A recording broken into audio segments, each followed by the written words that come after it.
पत्रकार परिषदेच्या निमित्ताने या ठिकाणी उपस्थित असलेले महायुती सरकारमधील ज्येष्ठ मंत्री, माझे वरिष्ठ सहकारी नामदार दिलीप वळसे पाटील साहेब, आवर्जून या ठिकाणी उपस्थित असलेले श्री प्रमोद हिंदूराव, श्रीयुत शिवाजीराव गर्जे, संजय तटकरे, माझे सर्व पदाधिकारी, आपण सर्व पत्रकार मित्र, वाहिन्यांचे प्रतिनिधी, बंधू भगिनी आणि सहकारी मित्रांनो, दीपावलीच्या अगोदर शुभेच्छा दिल्याच होत्या, पण पुन्हा एकदा आपल्याला मनपूर्वक हार्दिक दीपावलीच्या शुभेच्छा या ठिकाणी देतो।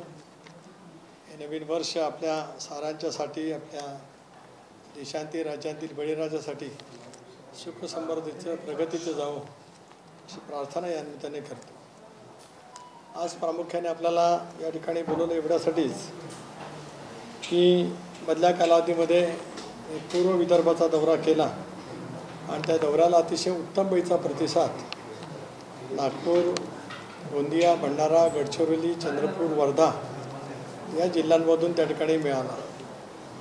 मी सांगितल्याप्रमाणे घड्याळ तेच वेळ नवी, निर्धार नवपर्वाचा हे घोषवाक्य घेत आम्ही महाराष्ट्रामध्ये राज्यव्यापी दौरा त्या ठिकाणी सुरू केलेला आहेच। त्याच पार्श्वभूमीवरती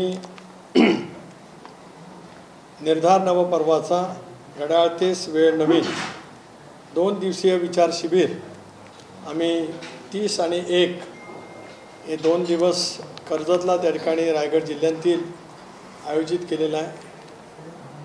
विधिमंडळातील, लोकसभेतील आमचे सर्व सन्माननीय सहकारी, राष्ट्रीय अध्यक्ष आदरणीय अजितदादा, प्रफुल्लभाई पटेल, मंत्रिमंडळातील आमचे सर्व सहकारी, आमच्या फ्रंटल ऑर्गनायझेशनचे सर्व प्रमुख, सर्व जिल्हाध्यक्ष, महिला जिल्हा अध्यक्ष, युवकांचे अध्यक्ष असं निमंत्रित प्रमुख राष्ट्रवादी काँग्रेस पक्षाच्या कार्यकर्त्यांचं 2 दिवसीय शिबिर त्या ठिकाणी आम्ही घेणार आहोत। 2 दिवसाचा विस्तृतपणाचा कार्यक्रम 1-2 दिवसामध्ये त्या ठिकाणी ठरेल आणि त्याच्या माध्यमातून तोही आपल्यासमोर आम्ही ठेवणार त्या ठिकाणी आहोतच। कारण आपल्यालाही सर्वांना कल्पना आहे की डिसेंबर महिन्याच्या 4 तारखेला संसदेचं अधिवेशन सुरू होतं आहे आणि 7 तारखेपासून हिवाळी अधिवेशन त्या ठिकाणी सुरू होतं आहे। डिसेंबर महिन्याचा कालावधी हा अधिवेशनाचा गेल्याच्या नंतर जानेवारी महिन्यापासूनच जवळपास लोकसभेचे निवडणुकीचे वेध त्या ठिकाणी लागू शकतात। अशा वेळेला NDA म्हणून राज्यात महायुतीच्या सरकारमध्ये घटक म्हणून आम्हाला सर्वांनाच एकत्रितपणाने या लोकसभेच्या निवडणुकीला सामोरं त्या ठिकाणी जायचं आहे। अशा वेळेला दादांच्या नेतृत्वाखाली घेतलेली राजकीय भूमिका, महायुतीच्या सरकारमध्ये राष्ट्रवादी काँग्रेस पक्षाच्या मंत्र्यांचा सहभाग, त्या माध्यमातून गेल्या 4-5 महिन्यामध्ये जी काही उल्लेखनीय कामगिरी आपापल्या विभागाच्या मार्फत मंत्री महोदयांनी केली, राज्य सरकारच्या माध्यमातून त्या ठिकाणी केली, हे ठळकपणाने ठेवणं आणि एक राजकीय भूमिका ही सुद्धा प्रमुखांच्या समोर त्या ठिकाणी होत असतानाच त्याच्यातून विचारमंथन, चर्चा, प्रमुखांना सुद्धा, पक्षाच्या कार्यकर्त्यांना सुद्धा काय काय वाटतं ते सुद्धा त्या ठिकाणी समजून घेणं आणि मग उद्याच्या भवितव्यातल्या आव्हानाला पूर्ण क्षमतेने, पूर्ण ताकदीने जी भूमिका घेतलेली आहे त्या भूमिकेशी समरस पद्धतीनेच सामोरं जाण्याच्या दृष्टीकोनातून हे 2 दिवसीय विचार शिबिर हे आमच्या सर्वांच्यासाठी निश्चितपणानं उपयुक्त त्या ठिकाणी ठरू शकेल असा विश्वास या ठिकाणी या निमित्ताने मला वाटतो आहे। कमी कालावधी राहिलेला आहे कारण हे पुढचे काही दिवस इतरही काही कामाच्यामध्ये आम्ही सर्वजण त्या ठिकाणी व्यस्त आहोत, म्हणून आजच आपल्यामार्फत हे जे काय आम्ही 2 दिवसाचं शिबिर आयोजित केलेलं आहे त्या संदर्भातली माहिती आपल्यासमोर ठेवण्याचा प्रयत्न केलेला आहे। मला आजच्या दिवसापुरतं एवढंच सीमित या ठिकाणी आपल्यासमोर बोलायचं होतं, पण आपल्यापैकी कोणाला काही प्रश्न विचारायचे असतील, काही संवाद करायचा असेल तो आपण करावा अशी आपल्याला विनंती आहे।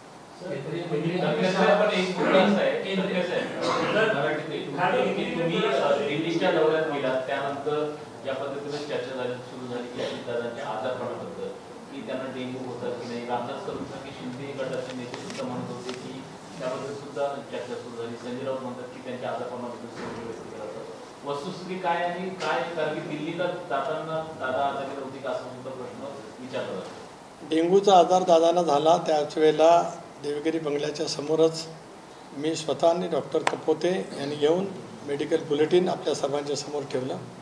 ब्रीच-कँडी हॉस्पिटलमध्ये त्यांच्या तपासणीच्या बाबतीमधलं सुद्धा अहवाल, त्या दिवशी प्लेटलेट्स किती होत्या, ताप त्यांना किती होता, ती आपल्या सर्वांच्या माध्यमातून आम्ही संबंध राज्यातल्या जनतेसमोर सुद्धा त्या ठिकाणी ठेवलेलं होतं. 8 दिवस सक्त विश्रांतीचा सल्ला होता आणि 8 दिवसाच्या कालावधीच्या नंतरच मला असं वाटतं की 10 तारखेला दादा दिल्लीला आले. केंद्रीय गृहमंत्री आदरणीय अमित शाह साहेब यांची भेट आदरणीय दादा, मी आणि प्रफुल्लभाईंनी आम्ही त्या ठिकाणी घेतली. आणि आपण जे काय म्हणतात ही टीका टिप्पणी संजय राऊतांनी अगोदर सुरू केली होती, त्या बाबतीमध्ये सुद्धा माझं स्पष्ट मत मी त्यावेळेला मांडलं की विनाकारण मला असं वाटतं की संजय राऊतांनी मनाची ठरवलं की उद्धव ठाकरेंनाच अडचणीत आणायचं. उद्धवजींनी माझ्या या वक्तव्याचं गैरसमज करू नये एवढ्यासाठीच मी म्हणतो आहे की दादांच्या आजाराबाबतीमध्ये जर काय सतत संजय राऊत बोलत असतील तर मग करोनाच्या कालावधीमध्ये उद्धवजींना जो आजार झाला त्याचं प्रश्नचिन्ह मला विनाकारण विचारण्याची पाळी संजय राऊतांनी आणू नये, असंच आपल्यामार्फत त्यांना मी आता शेवटचं निर्वाणीचं सांगू इच्छितो आहे. पुन्हा दादांच्या आजारपणाबद्दल संजय राऊत बोलत आले तर मी मात्र माझी स्पष्टपणाची भूमिका राष्ट्रवादी काँग्रेस पक्षाध्यक्ष म्हणून त्या ठिकाणी मांडणार आहे. रामदास कदम आमचे महायुतीचे एक वरिष्ठ नेते आहेत, त्यामुळे फारसं काय त्यांच्या बाबतीमध्ये आज काय मी बोलू इच्छित नाही. मला असं वाटतं त्यांच्या आपसातलं जे काय होतं काल परवाच ते आणि ज्येष्ठ नेते गजाभाऊ कीर्तीकर मुख्यमंत्री महोदयांनी त्याच्यावरती पडदा टाकला असल्यामुळे आता जे काय वक्तव्य रामदास कदमांनी रामदासबाईंनी दादांच्याबद्दल केलेलं असेल त्याच्यावर मी आज आता या ठिकाणी पडदा टाकतो. तुमच्या 10 तारखेच्या मीटिंग नंतर जी चर्चा झाली, अजितदादा पवारांच्या ग्रुपमध्ये मिनिस्टर्स असतील, लेजिस्लेटर्स असतील, ते असंतोष आहेत, ते आर डिसग्रंटेड, म्हणजे सर्कल इज ओव्हर नाउ, असं काय म्हणजे काय what is the scenario now? दादांकडे आहे ना, दादांकडे फायनान्शियल प्लॅनिंग आहे ना, मग काय नाराजी काय आहे? नाराजी अजिबात नाही. केंद्रीय गृहमंत्री अमित शाह साहेबांच्या भेटीमध्ये या विषयावरती जरा चर्चा असण्याचं काही कारण नाही. मागच्याच माझ्या पत्रकार परिषदेमध्ये मी सांगितलं की आदरणीय मुख्यमंत्री एकनाथराव शिंदे, उपमुख्यमंत्री देवेंद्रजी फडणवीस, आमचे नेते राष्ट्रीय अध्यक्ष अजितदादा यांचं अतिशय उत्तम ट्युनिंग आहे, त्यामुळे कुठलीही नाराजगी नाही. अमित शाह साहेबांच्या पुढे नाराजगीच्या विषयच नाही त्या ठिकाणी. ह्या केवळ कल्पोकल्पित आणि काही हितचित्रांनी पेरलेल्या बातम्या, याच्या पलीकडे याच्यात बिलकुल त्या ठिकाणी तथ्य नाही. भेटीत चर्चा कशी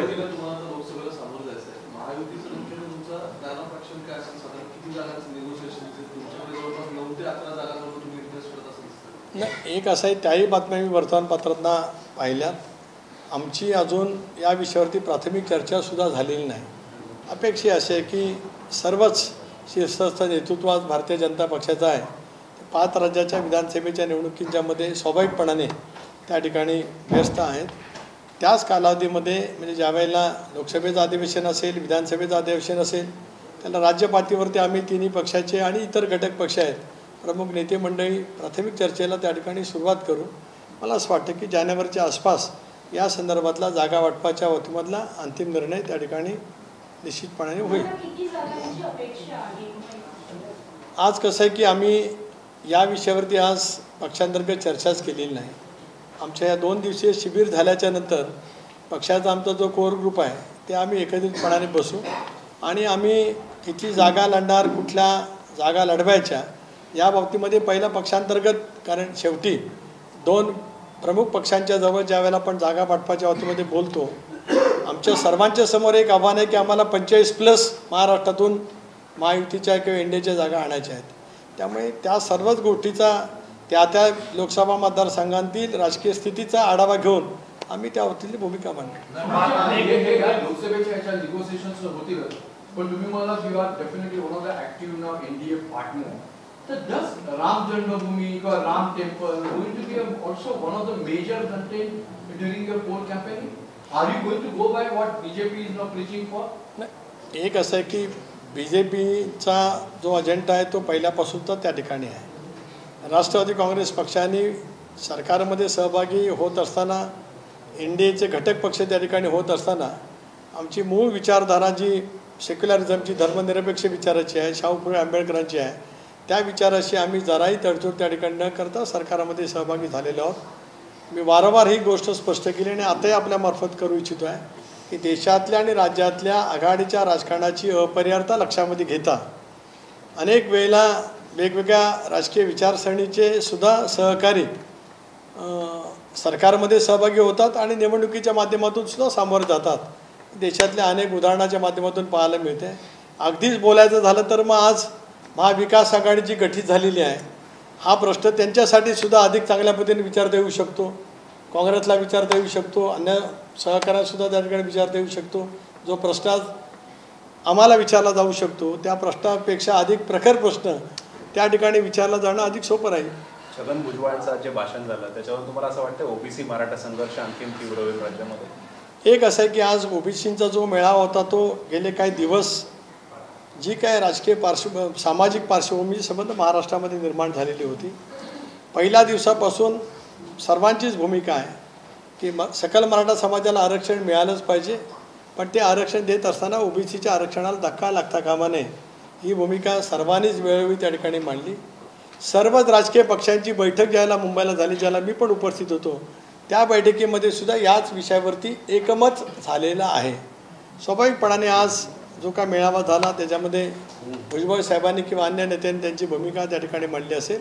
मला असं वाटतं की महाराष्ट्रामध्ये समाजामध्ये कुठलंही अंतर न निर्माण होता सामंजस्याच्या माध्यमातून हा प्रश्न योग्य रीतीने सोडवला गेला. मंत्री सामंजस्याची भाषा करत नाहीये, मंत्री सामंजस्याची भाषा करत नाहीये, तुम्ही सामंजस्याची भाषा बोलताय. सिनियर लीडर आहे तर तुम्ही do you go by this kind of rhetoric? नाही, एक असं आहे की भुजबळांचं भाषण मी पूर्णपणाने ऐकू शकलो नाही, कारण मी पण माझ्या ह्या सगळ्या कार्यक्रमाच्या तयारीमध्ये त्या ठिकाणी व्यस्त होतो. पण त्यांच्या भावना त्यांनी वेळोवेळी म्हणून दाखवलेल्या आहेत. त्या त्यांनी कधी त्या भूमिकेपासून ते काय बाजूला गेलेले नाहीत. शेवटी प्रत्येकाला आपापला हक्क किंवा ज्या चळवळीमध्ये भुजबळ साहेब गेले अनेक वर्ष काम करत आले त्या माध्यमातून त्या ठिकाणी ते बोलले असतील.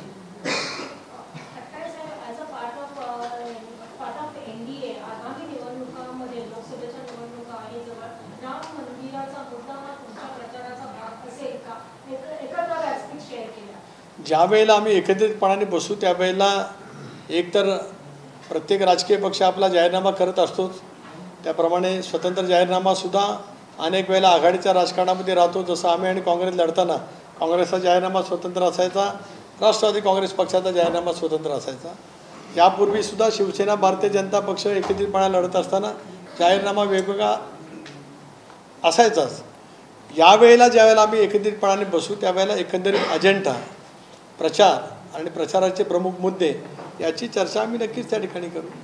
मी तपशीलवारपणाने भुजबळ साहेबांचं भाषण ऐकलेलं नाही, त्यामुळे प्रत्येक मुद्द्याने भुजबळ साहेब काय बोलले तर तेही त्यांच्याकडे काय माहिती असतील तर सांगू शकतील.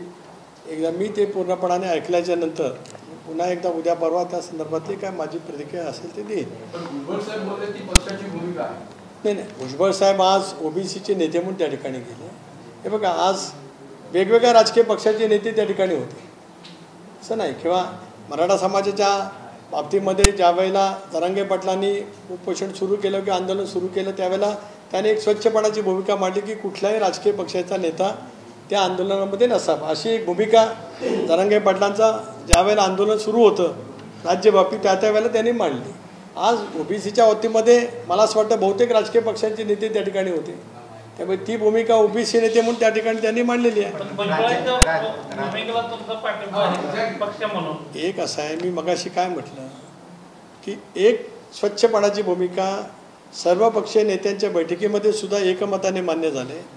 राष्ट्रवादी काँग्रेस पक्षाची सुद्धा अधिकृतपणाची भूमिका आहे की मराठा समाजाला आरक्षण मिळालं पाहिजे, पण ओबीसीच्या आरक्षणाला धक्का न लागता मिळालं पाहिजे. या भूमिकेमध्ये पक्ष आहे, कालही होता, आजही आणि उद्याही राहील. साहेब शेवटी एक असं आणि मेन मुद्दा आहे तो मे 2021 जे सुप्रीम कोर्टाने स्क्रॅप केलेलं आहे ते वेगळंच आहे ना. त्यामुळे आता जो ह्याचा मुद्दा उचलताय ते सरसकट त्याला विरोध करताय, त्या मुद्द्याबद्दल वेगळंच आहे. त्यामुळे ह्या थोडी जरा कन्फ्युज आहे. So what is your party stand on this? एक असं आहे की एक भूमिका मी वारंवार स्पष्ट केली, लोकशाही आघाडीचं सरकार असताना मराठा समाजाला आरक्षण दिलं गेलं ते सर्वोच्च न्यायालयामध्ये खारिज झालं. देवेंद्र फडणवीसांचं सरकार असताना आरक्षण दिलं गेलं उच्च न्यायालयामध्ये ते टिकलं आणि सर्वोच्च न्यायालयामध्ये कायद्याच्या कसोटीवरती घटनात्मक बाबी आणि राज्य मागासवर्गीय आयोगाचा अहवाल तोच त्यावेळेला त्या ठिकाणी स्क्रॅप करण्यात आला. आज विद्यमान राज्य सरकारची स्पष्टपणाची एकनाथरावच्या नेतृत्वाखालच्या सरकारची भूमिका आहे की मराठा समाजाला आरक्षण दिलं गेलं पाहिजेच, पण ते टिकणारं असलं पाहिजे. ते टिकणारं असलं पाहिजे म्हणूनच 3 न्यायमूर्ती महोदयांची मदत घेत आज वेगवेगळ्या समिती गठीत करत मागासवर्गीय आयोगाचं कामसुद्धा गतिमान करत सरकार त्या दिशेने त्या ठिकाणी पावलं टाकण्याचा प्रयत्न करते आहे. आणि सरकारची स्वच्छपणाची भूमिका आहे की आरक्षण जे दिलं जाईल ते न्यायालयामध्ये आव्हानित केलं जाऊ शकतं, पण ते टिकलंच पाहिजे या पद्धतीने आरक्षण देण्याचा प्रयत्न त्या ठिकाणी आहे.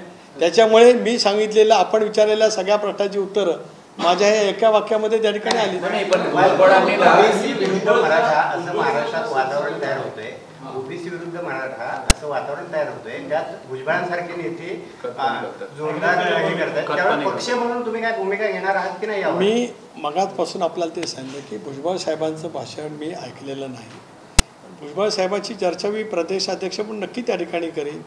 यापूर्वीसुद्धा वेळोवेळी चर्चा ज्या वेळेला मराठा समाजाचा आरक्षणाच्या बाबतीमध्ये एक आंदोलन तीव्र ज्या वेळेला झालं होतं, उपोषण ज्या वेळेला अतिशय खूप मोठ्या पद्धतीने ज्या वेळेला एका विशिष्ट परिस्थितीपर्यंत पोचलेलं होतं, त्यावेळेला सर्वांनी मिळून सामंजस्याने भूमिका घेतली. सर्वपक्षीय बैठकीसुद्धा भुजबळ साहेब त्या ठिकाणी होते. प्रश्न करतो की भुजबळ साहेब ज्या सरसकट प्रमाणपत्र वाटपाला विरोध करतायत त्याला तुम्ही समर्थन देता की नाही? एक असा एक ओबीसी नेते म्हणून त्यांनी ती भूमिका मांडली. राज्य सरकारने भूमिका स्वच्छपणाची घेतली, ती सरसकट सर्टिफिकेटची घेतलेली नाही. राज्य सरकारने घेतलेली भूमिका जर का आपण लक्षामध्ये घेतली तर निजाम स्टेटच्या अखत्यारीमध्ये असलेल्या 8 जिल्ह्यांच्यामध्ये ज्या नोंदी ओबीसीच्या आहेत त्या नोंदीच्या संदर्भामध्ये सर्टिफिकेट दिलं जावं अशापैकी राज्य सरकारने त्या ठिकाणी भूमिका घेतलेली आहे. अजूनही त्या बाबतीमध्ये तपासणी सुरू आहे आणि मला असं वाटतं की आत्ता या सगळ्या गोष्टी खूप प्राथमिक अवस्थेमध्ये आहेत. त्यामुळे अधिक या विषयावरती काय मी भाष्य करू इच्छित नाही. यापेक्षा अधिक या विषयावरती मी खूप विस्तृतपणाने बोललेलो आहे. यापेक्षा या विषयावरती मी अधिक प्रतिक्रिया देणार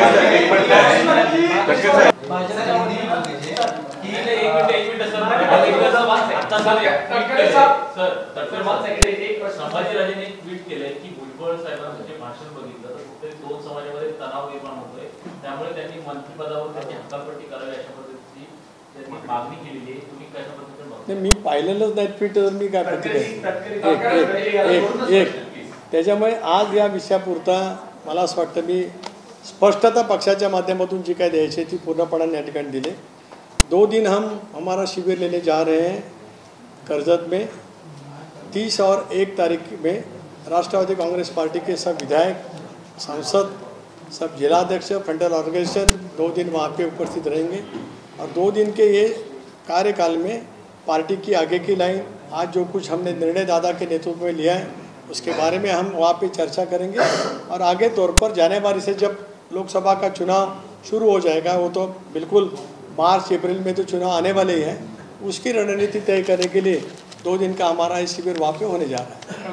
जिस तरीके से महाराष्ट्र के भीतर 2 समाज अपना अपना शक्ति प्रदर्शन कर रहा है, मराठा अपना शक्ति प्रदर्शन कर रहा है, ओबीसी समाज अपना, एनसीपी पार्टी कैसे इसे रख रही है और आप लोगों की भूमिका क्या है? क्योंकि भुजबल साहब ने सीधे जो विरोध शुरू किया है कि जो मराठाओं को कुणबी प्रमाण पत्र देकर बैकडोर से एंट्री कराई जा रही है वो गलत है. राष्ट्रवादी कांग्रेस पार्टी की भूमिका स्पष्ट है.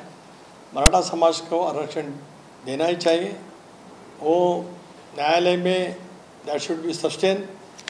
दूसरा बात ये है कि जब मराठा समाज को हम आरक्षण दे देंगे तो ओबीसी के आरक्षण जो आज दिए हुए हैं उसमें कुछ कटौती होनी नहीं चाहिए. राष्ट्रवादी कांग्रेस पार्टी की नीति वहाँ पे साफ है. Thank you. एबीपी माझा, उघडा डोळे बघा नीट.